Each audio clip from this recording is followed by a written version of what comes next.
আর তাড়াতাড়ি করা আরেকটা সুন্নাত, এটা 7 নম্বর আমল। ইফতারটা একটু তাড়াতাড়ি করা। তাড়াতাড়ি করা মানে কি? সূর্য ডুবার 2-4 মিনিট আগে। কি বলেন?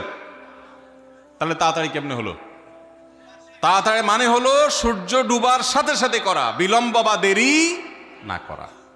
নবী করিম সাল্লাল্লাহু আলাইহি ওয়াসাল্লামের ওই হাদিস আবারও আমরা স্মরণ করি। তিনি বলেছেন, লা ইয়াজালুন নাসু বিখাইরিন মা আজ্জালুল ফুতুর ওয়া আখারুস সুহুর। এই মানুষ, এই উম্মত ততদিন কল্যাণের উপরে প্রতিষ্ঠিত থাকবে যতদিন তারা ইফতার তাড়াতাড়ি করবে আর সাহরি দেরিতে করবে। ইফতার তাড়াতাড়ি করা এর মানে হলো সূর্য ডুবছে আর দেরি করবেন না। শিয়ারা এবং ইহুদিরা, তাদের মধ্যে রোজা আছে, ফাস্টিং আছে, তারা সেই রোজায় ইফতার করে হলো চতুর্দিক অন্ধকার হয়ে যাওয়ার পর, সূর্য ডুবার পর পর ইফতার করে না। তো এই জন্য নবী সাল্লাল্লাহু আলাইহি সাল্লামের আদর্শ হলো তার বিপরীত, অর্থাৎ সূর্য ডুবার পর পর ইফতার করে ফেলা, অতিরিক্ত বিলম্ব না করা। আল্লাহ আমাদেরকে আমলের তৌফিক দান করুন। ইফতারের দোয়া জানা আছে ভাই? কি দোয়া? আমরা একটা দোয়া কমন জানি বাংলাদেশে মানুষ, সেটা হলো আল্লাহুম্মা লাকা সুমতু আলা রিজকিকা আফতারতু। এটাও হাদিসে বর্ণিত হয়েছে, কিন্তু হাদিসের সনদ নিয়ে অনেকে কোনোটা নিয়ে আলাপ তুলেছেন, প্রশ্ন তুলেছেন।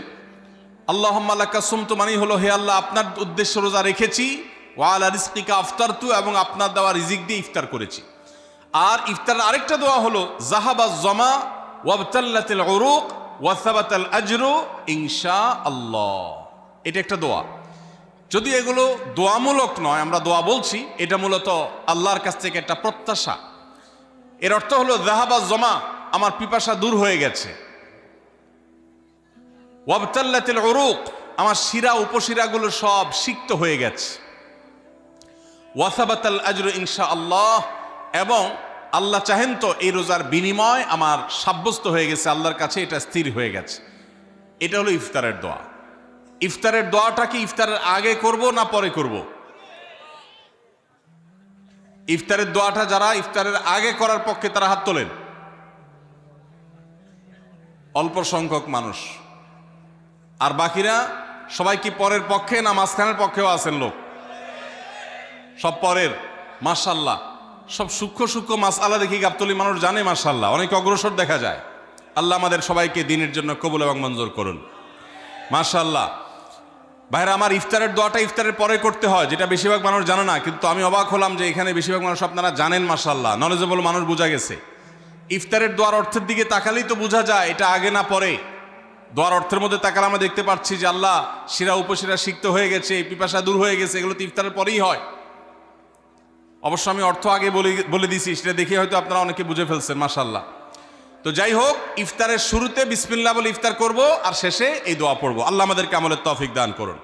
রোজা রেখেছেন কিন্তু ইফতার করেন নাই, রোজা হয়ে যাবে কিন্তু সুন্নাত আদায় হবে না। এই জন্য ইফতার করা একটা সুন্নাত। আল্লাহ তাআলা আরহামুর রাহিমিন, এমন একটা মাস রমজান মাস, সারা বছর কিন্তু আমরা নাস্তা করি।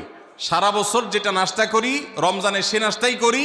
পার্থক্য হলো সারা বছর নাস্তা করি সকালে, রমজানে নাস্তা করি সন্ধ্যায়। মানুষ দীর্ঘ সময় না খেয়ে থাকার পরে যে খাবার খায় সেটাকেই ব্রেকফাস্ট বলে, সেটাকেই নাস্তা বলে। আরবিতে যে ইফতার বলা হয়, এই ইফতার শব্দের অর্থ কিন্তু নাস্তা। ইফতার শব্দের অর্থ কি? নাস্তা। সারা বছর নাস্তা খেলে কোনো সওয়াব হবে, কিন্তু রমজান মাসে আপনি যদি সারাদিন উপবাস থাকার পর সন্ধ্যায় ব্রেকফাস্ট করেন, অর্থাৎ ইফতার করেন, তাহলে আল্লাহ তাআলা আপনাকে সুন্নাত পালন করার সওয়াব দিবেন। এই জন্য ভাই, ইফতার করা একটা সুন্নাত। 7 নম্বর, ইফতার